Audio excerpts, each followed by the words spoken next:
ইল্লাল্লাহু মুহাম্মাদুর রাসূলুল্লাহ সাল্লাল্লাহু আলাইহি ওয়াসাল্লাম।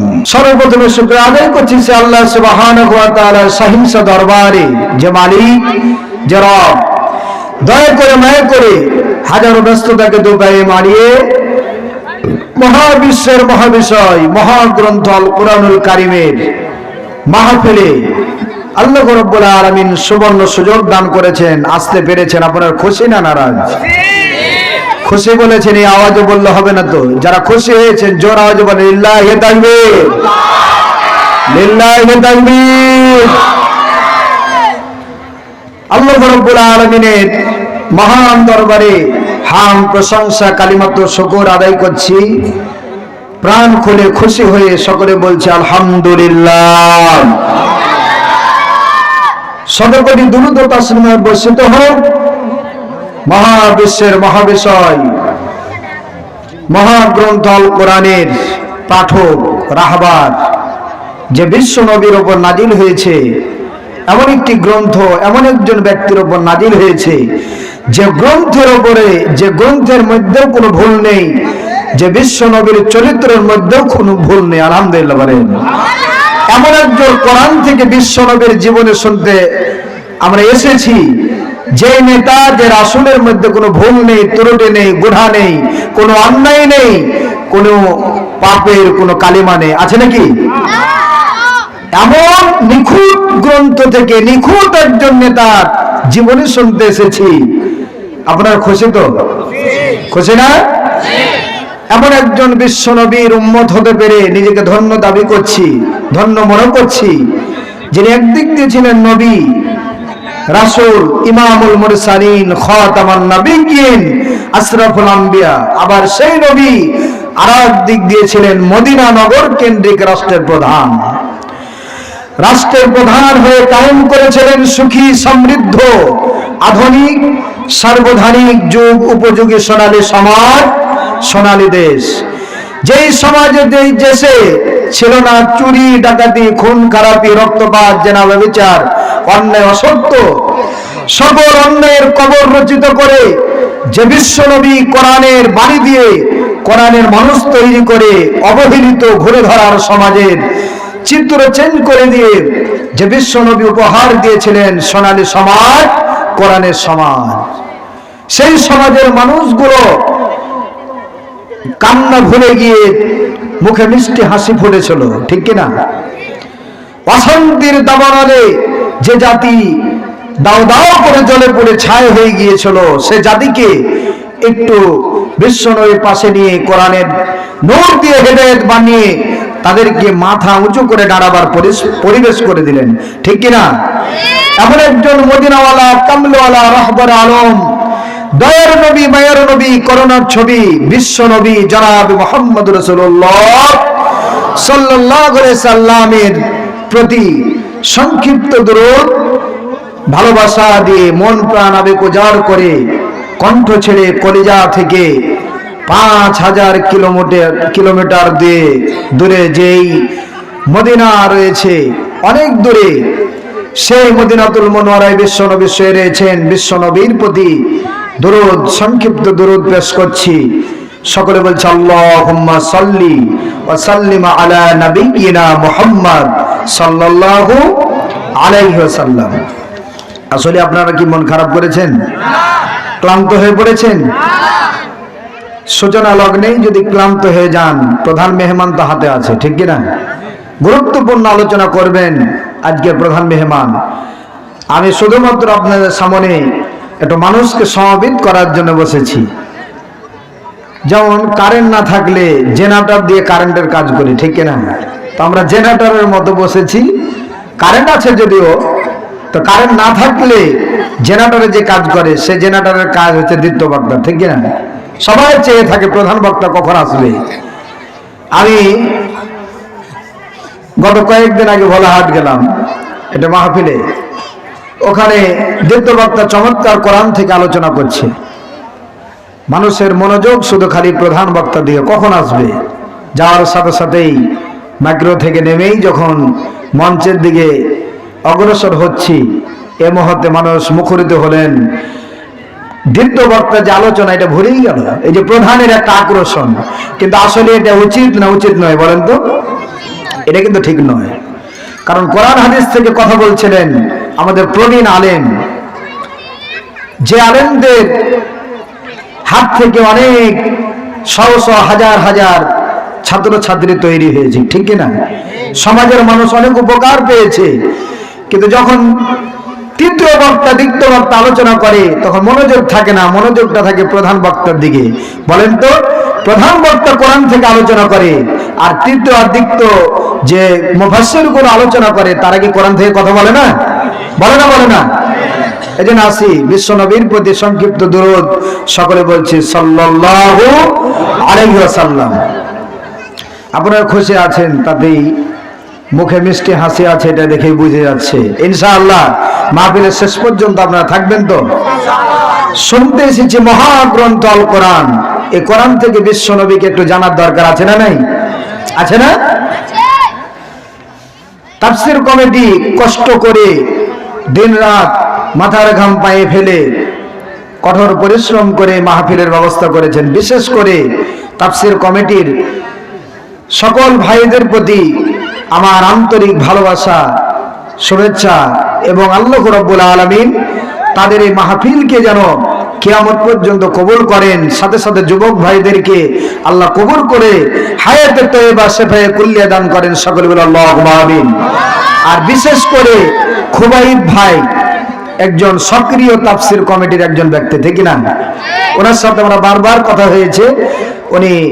উনি সহকারে যুবক ভাইরা যারা মেহনত করেছেন, কঠোর পরিশ্রম করেছেন, টাকা দিয়েছেন, শ্রম দিয়েছেন, ত্যাগ স্বীকার করেছেন, বুদ্ধি দিয়েছেন, পরামর্শ দিয়েছেন, আল্লাহ রাব্বুল আলামিন বিশ্ব নবীর ওই সাহাবাজমাইন খুবাইবের মতো এই যুবক ভাইদেরকে ঈমান আর আমল দিয়ে ধন্য করুন। সকলে বলে আল্লাহুম্মা আমিন।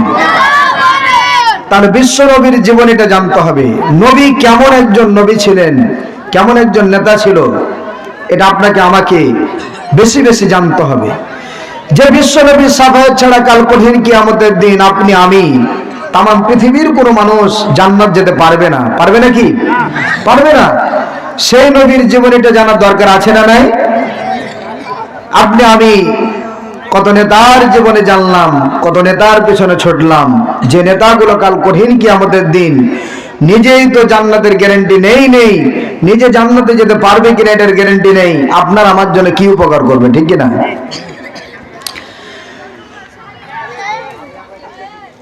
তাম পৃথিবী জুড়ে কত নেতা এলো, কত নেতা চলে গেল, যে নেতাগুলো অনেক নেতার পিছনে ছুটলাম, নেতার কথাগুলো জানলাম, শুনলাম, নেতার কথা শুনে দিন কি রাত কি ছুটে চলেছি, তাদের কথা শুনে সারাটা জীবন পরিচালনা করলাম। ওই নেতাগুলো যদি কোরআনের পক্ষে না হয়, তাহলে কাল কঠিন কিয়ামতের দিন নেতারাও বিপদে পড়বে, নেতার সাথে কর্মীরাও বিপদে পড়ে যাবে। কথা বলো। কিন্তু এমন একজন নবীর জীবনী জানতে এসেছি, যে নবী নিজে জান্নাত না গেলে অন্য নবীরাও জান্নাত যেতে পারবে না। এমনকি জাতির পিতা ইব্রাহিম আলাইহিস সালামও জান্নাত যেতে পারবে না। বনি ইসরাইলদের বড় নবী মুসা কালিমুল্লাহ জান্নাত যেতে পারবে না। তারপরেও সকল নবীরাই বিশ্ব নবীর দিকে চেয়ে থাকবেন। যতক্ষণ বিশ্ব নবী জান্নাতের উদ্বোধন না করবে, অন্য নবীরা জান্নাত যেতে পারবে না। আলহামদুলিল্লাহ বলেন। এই নবীর উম্মত হতে পেরে খুশি না নারাজ? খুশি তো? নবীকে ভালোবাসি শুধু মুখেই বললে চলবে না, মাথা থেকে পা পর্যন্ত আলগড়ের মধ্যে বিশ্ব নবীর সুন্নাত গুলো সাজিয়ে বিশ্ব নবীর আদর্শে আদর্শিত হওয়ার দরকার আছে না? আছে না? এমন একজন নবীর জীবনী শুনতে এসেছি, যে কাল কঠিন কিয়ামতের দিন মুসিবতের সময় সবাই বলবে ইয়া নফসি ইয়া নফসি, আমার কি হবে, আমার কি হবে। আর আমাদের প্রাণপ্রিয় নবী, মদিনাওয়ালা রক্ত ঝরা নবী বিশ্বনবী জনাব মুহাম্মদুর রাসূলুল্লাহ সাল্লাল্লাহু আলাইহি সাল্লাম নিজের কথাটা ভুলে গিয়ে বলবেন, ইয়া হাবলি উম্মতি, ইয়া হাবলি উম্মতি, আমার উম্মত কোথায়, আমার উম্মতের কি হবে? মারহাবা। তাহলে এই নবীকে জীবন দিয়ে ভালোবাসার দরকার আছে না নাই? কম না বেশি? আরে বিশ্ব নবীকে কোন বাতিল, কোন বামপন্থী, কোন রামপন্থী, নাস্তিক, মুরতাদ গালি দিলে এই বাংলার জমিনে তাদের ঠাঁই হবে না, তাদের স্থান হবে না। কথা ঠিক কিনা বলো? আমাকে গালি দিবেন কোনো কথা নেই, আমার বাবাকে গালি দিবেন তাও কিছু প্রতিবাদ করবো না, কিন্তু যখন রক্ত ঝরা নবী কামলিওয়ালাকে নিয়ে গালিগালাজ করবে, কটূক্তি করবে, তখন আর বসে থাকা যাবে না। জীবনের শেষ বিন্দু রক্তের ফোঁটা দিয়ে হলো বিশ্ব নবীর এই কটূক্তির জবাব দেওয়া লাগবে। ঠিক কিনা বলো? যদি না দিতে পারি তাহলে রাসূলের উম্মত হতে পারবো না। উম্মত হবো কিন্তু কোন? মুনাফিক উম্মত। নাউযুবিল্লাহ বলেন। এজন্য আপনার আমার নেতা বঙ্গবন্ধু নয়, আপনার আমার নেতা জিয়াউর রহমান নয়, আপনার আমার নেতা রবীন্দ্রনাথ ঠাকুরও নয়, আপনার আমার নেতা মাননীয় প্রধানমন্ত্রী, সাবেক প্রধানমন্ত্রী শেখ হাসিনাও নয়, আপনার আমার নেতা, আপনার আমার আদর্শ নেতা বেগম খালেদা জিয়াও নয়। কথা বলেন? একমাত্র শুধুমাত্র একজনকে নেতা বানাতে হবে, তিনি হচ্ছে আমাদের প্রাণপ্রিয় নবী, শেষ নবী জনাবে মুহাম্মদুর রাসূলুল্লাহ সাল্লাল্লাহু আলাইহি ওয়াসাল্লাম। অন্য নেতাদের গ্যারান্টি নেই, কিন্তু বিশ্ব নবীর গ্যারান্টি আছে না নাই? আছে। এজন্য আপনার আমার সবচেয়ে আমাদের প্রাণপ্রিয় নেতা, সকল নবীদের মাথার তাজ, সকল নবীদের নবী, বিশ্ব নবীর আদর্শ আপনার আমার জন্য এটা হচ্ছে ফরজে আইন। আল্লাহ রাব্বুল আলামিন আজ থেকে ১৫০০ বছর আগে বিশ্ব নবীর আদর্শের মধ্যে আপনার আমার জন্য উত্তম আদর্শ, মুক্তি, ইহকালে শান্তি আর পরকালে মুক্তি, এ কথা আজ নয় কাল নয়, আজ থেকে ১৫০০ বছর আগে আল্লাহ ঘোষণা করেছে। আল্লাহ রাব্বুল আলামিন বলেন সূরা হাজরের ২১ নম্বর আয়াতে, লাকাদ কানা লাকুম ফি রাসূলিল্লাহি উসওয়াতুন হাসানাহ। আল্লাহ রাব্বুল আলামিন বলেছেন আমার রাসূলের মধ্যে রয়েছে তোমাদের জন্য উত্তম আদর্শ, শ্রেষ্ঠ আদর্শ। বিশ্ব নবীর আদর্শ যার মধ্যে থাকবে তারা জান্নাতি, বিশ্ব নবীর আদর্শের মধ্যে যার আদর্শ মিলবে না তারা জান্নাত যেতে পারবে না। নাউযুবিল্লাহ বলেন। তাহলে আপনার আমার আদর্শ কে বলেন? রাসূল। ঠিক না? আপনার আমার আদর্শ রাসূল। আর এই রাসূলের জীবনী আপনাকে আমাকে বেশি বেশি জানতে হবে। আজ মুসলমান কত নেতার জীবনে জানি, কিন্তু বিশ্বনবীর জীবনে জানি না। বিশ্বনবী কোন বংশে জন্মগ্রহণ করেছে, বিশ্বনবী কোন দেশে জন্মগ্রহণ করেছে, বিশ্বনবীর বাবার নাম কি ছিল, বিশ্বনবীর মায়ের নাম কি ছিল, বিশ্বনবীর দাদার নাম কি ছিল, কপালপুরা মুসলমান এগুলো জানে না। কপালপুরা মুসলমান জানে নেইমারের ইতিহাস। বলেন ঠিক না? মেসির ইতিহাস। বিশ্ব নবীর সুন্নাত ভালো লাগে না। বিশ্ব নবী কেমন ভাবে চুল কেটেছেন, এই চুল কাটার তরিকাটা মুসলমানদের ভালো লাগে না। ভালো লাগে নেইমার আর মেসির তরিকা। নাউযুবিল্লাহ বলেন। এই মেসি আর নেইমার আপনাকে আমাকে জান্নাত নিয়ে দিতে পারবে নাকি? তার বাবা ছিল কাফের, ওরাও কাফের, ওদের সবই কাফের। তারা জাহান্নামী যতদিন কালেমা না পড়েছে। তাহলে আপনাকে আমাকে কিভাবে জান্নাতে নিয়ে যেতে পারেন? তাহলে আজকে থেকে, এখন থেকে সিদ্ধান্ত গ্রহণ করতে হবে। বঙ্গবন্ধু আপনার আমার নেতা নয়, জিয়াউর রহমান আপনার আমার নেতা নয়, মেসি আপনার আমার নেতা নয়, নেইমার আপনার আমার নেতা নয়, আপনার আমার নেতা হচ্ছে মদিনাওয়ালা কামলিওয়ালা শেষ নবী। আলহামদুলিল্লাহ বলেন।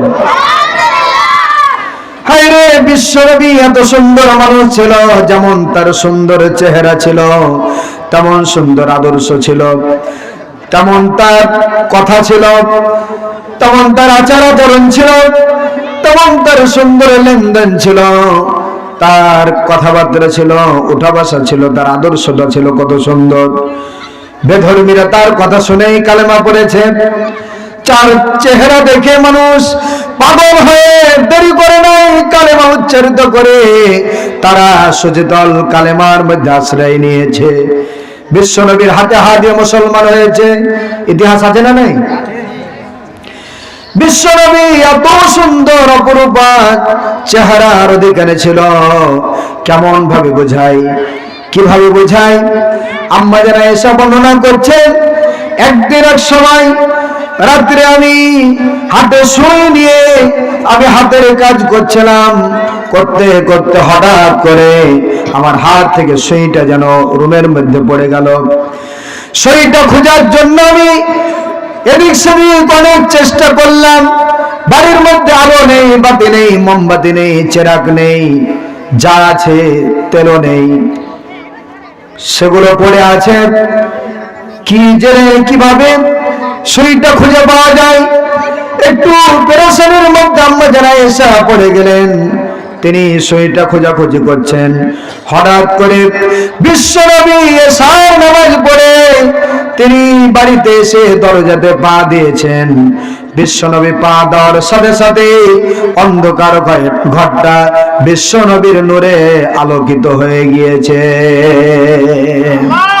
আল্লাহু আকবার বলেন। শুধু তাই নয়, আমাদের আয়েশা সিদ্দিকা রাদিয়াল্লাহু তাআলা বলেন, বিশ্বনবী আসার সাথে সাথে অন্ধকার ঘরটি আলোকিত হয়ে গেল, আর বিশ্বনবীর নূরের আলোতে আমি ওই পড়ে যাওয়া সুইটি খুঁজে পেলি না।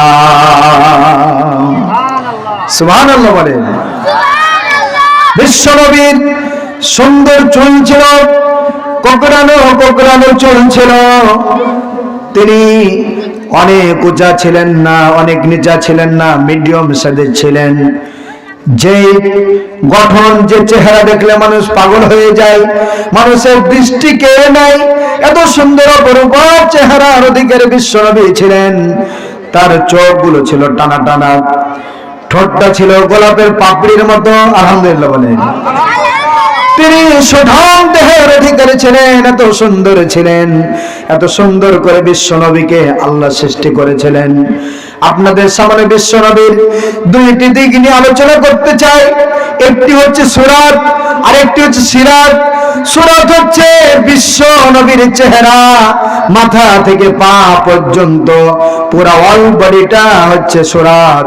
বিশ্বনবীর এই সুরাত তামাম পৃথিবীর আর কোনো মানুষকে আল্লাহ দেননি, কিয়ামত পর্যন্ত দিবেন না। বিশ্বনবীর মতো এত সুন্দর সুদর্শন হিরো চেহারা পৃথিবীর আর কোনো মানুষের হবে না। হবে নাকি? এজন্য বিশ্বনবীর চেহারাটা ছিল অতুলনীয়, প্রশংসনীয়, এত সুন্দর ছিল। আনাস রাদিয়াল্লাহু তাআলা বলছেন, একদিন বিশ্বনবীকে দাওয়াত করে আমার বাড়িতে নিয়ে গেলাম। বিশ্বনবী আমার বাড়িতে গেল। মাকে বললাম, মা গো, এমন একজন নবী, এমন একজন রাসূল আমার বাড়িতে আসবে, সুন্দরভাবে আপ্যায়নের ব্যবস্থা করতে হবে। যত ভালো আইটেম আছে সাধ্য অনুযায়ী আমরা চেষ্টা করব। আনাস রাদিয়াল্লাহু তাআলার মাকে বললেন, তার আম্মা খুব নেককার একজন আল্লাহওয়ালা মহিলা ছিলেন। তিনি পর্দা মেইনটেইন করে রান্নাঘরে গিয়ে তার বাড়িতে যা ছিল সাধ্য অনুযায়ী বিশ্বনবী রহমতুল আলম তামাম পৃথিবীর শ্রেষ্ঠ নবী তার বাড়িতে যাবে, কিভাবে মেহমানদারি করা যায় এই নিয়ে টেনশনে পড়ে গেলেন। যা বাড়িতে আছে তাই নিয়ে আম্মা যান ওই আনাস রাদিয়াল্লাহু তাআলার মা সুন্দর করে আইটেম গুলো করলেন, আপ্যায়নের ব্যবস্থা করলেন। বিশ্বনবী আনাসের বাড়ি চলে গেলেন। আনাস বর্ণনা করছেন হাদিসটি, আমি বিশ্ব নবীকে আমার বাড়ির আঙিনাতে বসে রাখলাম একটু অপেক্ষা করার জন্য। খাবারগুলো তৈরি হচ্ছে, এ সময় আমি আনাস লক্ষ্য করে দেখলাম সেই রাত্রি ছিল চাঁদনের রাত্রি। আমি একবার চাঁদের দিকে তাকিয়ে দেখলাম, আর একবার বিশ্ব নবীর চেহারার দিকে তাকিয়ে দেখলাম। আমি একবার চাঁদের দিকে তাকাই, একবার বিশ্ব নবীর নূরানি চেহারার দিকে তাকাই। আনাস বর্ণনা করেন, আল্লাহি আল্লাহি, আল্লাহর কসম করে বলি, আমি আকাশের চাঁদের দিকে তাকিয়ে দেখলাম, বিশ্ব নবীর চেহারার দিকে তাকিয়ে দেখলাম, বিশ্ব নবীর চেহারার কাছে আকাশের চাঁদটা হার মেনে গেল। শুধু তাই না, আনাস বলছেন আমার মনে হলো আমি আকাশের চাঁদের দিকে তাকিয়ে দেখলাম, ওই চাঁদের মধ্যে ত্রুটি থাকতে পারে, কিন্তু আমার নবী না, মদিনাওয়ালা রক্ত ঝরা নবীর মধ্যে কোনো ত্রুটি নেই। সুবহানাল্লাহ। এত সুন্দর করে সুদর্শন করে আল্লাহ বিশ্ব নবীকে পৃথিবীতে পাঠিয়েছিলেন। ওই নবীর উম্মত হয়ে বিশ্ব নবীর আদর্শ অনুযায়ী জীবন গড়ার দরকার আছে না? না আছে না? এই তো বিশ্ব নবীর, এজন্য তার সুরাত হচ্ছে অতুলনীয়, প্রশংসনীয়। পৃথিবীর কাউকে আল্লাহ দেননি, কিয়ামত পর্যন্ত বিশ্ব নবীর মতো সুরাত চেহারা আর কারো পাবে না। তবে তবে সকল নবীদের মধ্য থেকে বিশ্ব নবীর সাথে চেহারার হালকা কিছু মিল ছিল একজন নবী। সেই নবীর নাম বলবো নাকি? বলবো যে না, এটা হাতে রাখলাম, পরে যদি আল্লাহ বলে ইনশাআল্লাহ মনে করে দিবেন। বিশ্ব নবীর চেহারার সাথে, তার আদর্শের সাথে এক এক করতে করতে বিশ্ব নবীর জীবনের সাথে অলবডির মধ্যে 8টা জিনিসের মিল ছিল একজন নবী। এই নবীর নাম কি এটা আমি পরে বলবো, ইনশাআল্লাহ থাকবেন তো? তারপর আসি, তাহলে বিশ্ব নবীকে ভালোবাসতে হবে, মন প্রাণ আবেগ উজাড় করে কলিজা থেকে ভালোবাসতে হবে, আর মৌখিক ভালোবাসলে হবে না। বিশ্বনবীর চুলটা কেমন ছিল, চুলটা কেমন রেখেছেন, এই চুলের তরিকা হতে হবে রাসূলের মতো, ঠিক না? বিশ্বনবীর মুখ পরা দাড়ি ছিল, আপনাকে আজকে থেকে এখন থেকে সিদ্ধান্ত নিতে হবে আর ক্লিন শেভ করব না, দাড়িটা ছেড়ে দেবো রাসূলের মতো। তাহলে তো ভালোবাসা। কথা বলে বসে বসে জিকির করছে রাসূলকে ভালোবাসি, রাসূলকে ভালোবাসি, এটা কি ভালোবাসা? কথা বলে বিশ্বনবীর ভালোবাসা হতে হবে। বিশ্বনবী আল্লাহর পক্ষ থেকে যেটাই নিয়ে এসেছে সেটা গ্রহণ করতে হবে, আর বিশ্বনবী যেটা নিষেধ করেছেন সেটা থেকে দূরে থাকতে হবে। কোরআনের মধ্যে আল্লাহ রাব্বুল আলামিন এই কথা বলেছেন। আল্লাহ রাব্বুল আলামিন মহাবিশ্বের মহাবিষয় মহাগ্রন্থ আল কোরআনুল কারীমের সূরা হাসরের 7 নম্বর আয়াতে বলেছেন, ওয়ামা আতাকুমুর রাসূলু ফাখুযুহু ওয়ামা নাহাকুম আনহু ফান্তাহু। আল্লাহ রাব্বুল আলামিন বলেন, আল্লাহর পক্ষ থেকে রাসূল তোমাদের জন্য যেটাই নিয়ে এসেছে সেটা গ্রহণ করো, আর যেটা নিষেধ করেছে সেটা বর্জন করো।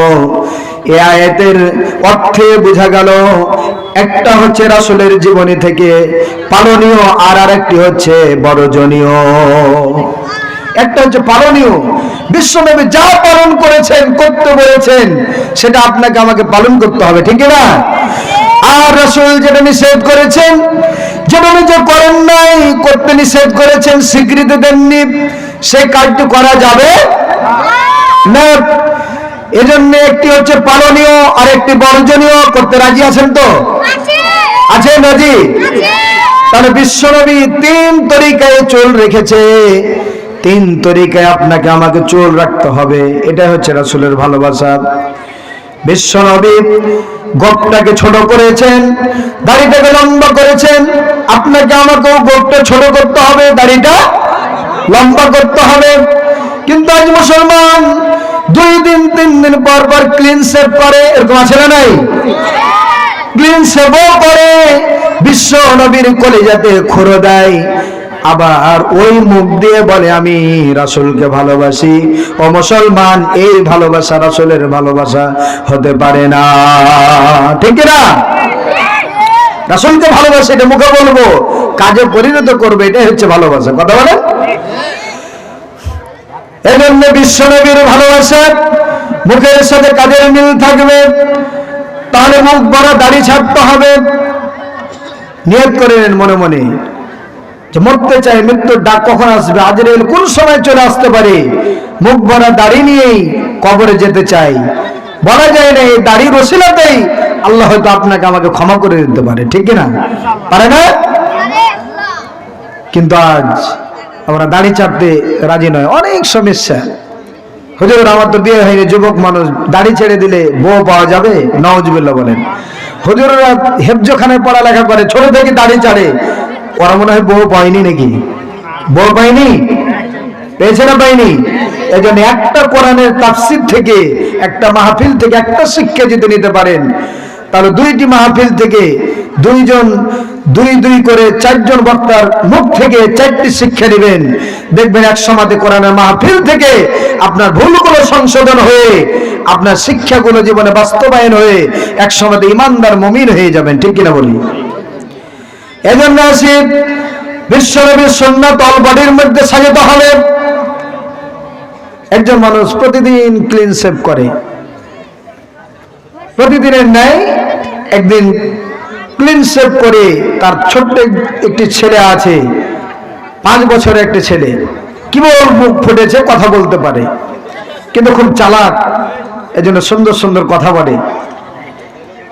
তার বাবা ক্লিন শেভ করে এসে বলছে, বাবা, আব্বু দেখো তো, এই যে আমি ক্লিন শেভ করে এত স্মার্ট হয়ে এসেছি, সুন্দর হয়ে এসেছি, বলো তো আমাকে কেমন লাগছে?